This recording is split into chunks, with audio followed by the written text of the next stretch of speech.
Perbatasan Iran yang panjang dan sulit diawasi, kini terbukti menjadi celah terbesar dalam pertahanannya. Pasukan komando Israel bisa menyusup tanpa terdeteksi oleh militer Iran. Eyal Zamir, Kepala Staf Umum IDF, secara terbuka mengakui bahwa selama 12 hari konflik terakhir, Israel telah mengerahkan tim komando, bekerja sama dengan agen Mossad menjalankan misi rahasia di dalam wilayah Iran. Operasi gabungan antara kekuatan udara dan darat memberikan Israel kendali penuh atas wilayah udara Iran dan seluruh zona target operasinya. Ini menjadi pengakuan publik pertama bahwa IDF benar-benar melaksanakan operasi militer aktif di dalam wilayah kedaulatan Iran. Meski Zamir tidak menyebutkan secara spesifik apa saja misi yang dijalankan, pernyataannya cukup jelas.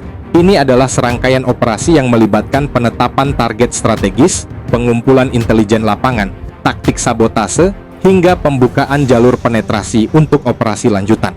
Sejak awal konflik, Israel telah merilis beberapa video yang memperlihatkan pasukan darat mendirikan peluncur rudal jarak jauh dan melancarkan serangan terhadap instalasi pertahanan udara Iran. Mossad mengklaim 300 operator lapangan serta 50 tim sabotase dikerahkan. Kini, istilah unit level 9 yang sebelumnya hanya menjadi spekulasi bisa dipastikan adalah sandi internal untuk menyebut keterlibatan pasukan komando IDF dalam operasi di Iran. Hal ini memperjelas satu hal, bahwa Israel kembali mengandalkan pola operasi lamanya. Negara dengan citra seluruh rakyat adalah tentara, namun realitasnya hanya segelintir unit elit yang menjadi ujung tombak.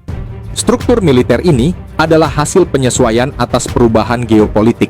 Seiring menurunnya ancaman perang konvensional dan setelah normalisasi hubungan dengan Mesir dan Yordania, serta transformasi politik Fatah, tekanan militer terhadap Israel bergeser dari ancaman perang besar menjadi operasi kontra-terorisme dan keamanan regional.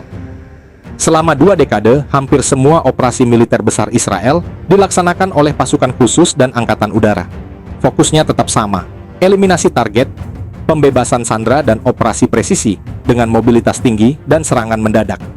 Infiltrasi IDF ke wilayah Iran kali ini jelas bukan pengecualian, melainkan kelanjutan dari doktrin lama. Serang cepat, hancurkan target, keluar sebelum musuh bisa bereaksi.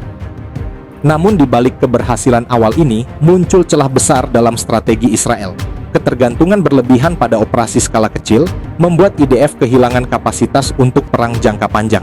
Begitu Iran melancarkan serangan balasan, seluruh kelemahan sistemik ini terbongkar. Fakta yang paling mencolok adalah krisis logistik yang berulang.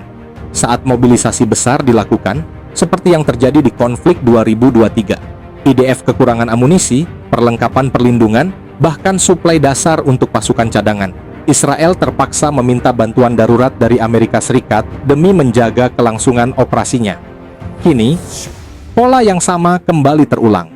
Setelah fase awal operasi khusus, keunggulan taktis Israel mulai terkikis habis.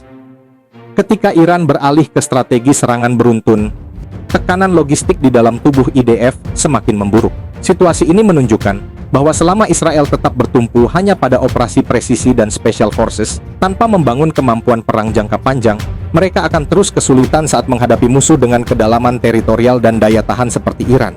Dan konflik kali ini memperjelas satu hal penting, bahwa superioritas teknologi dan taktik tidak cukup untuk memenangkan perang jangka panjang.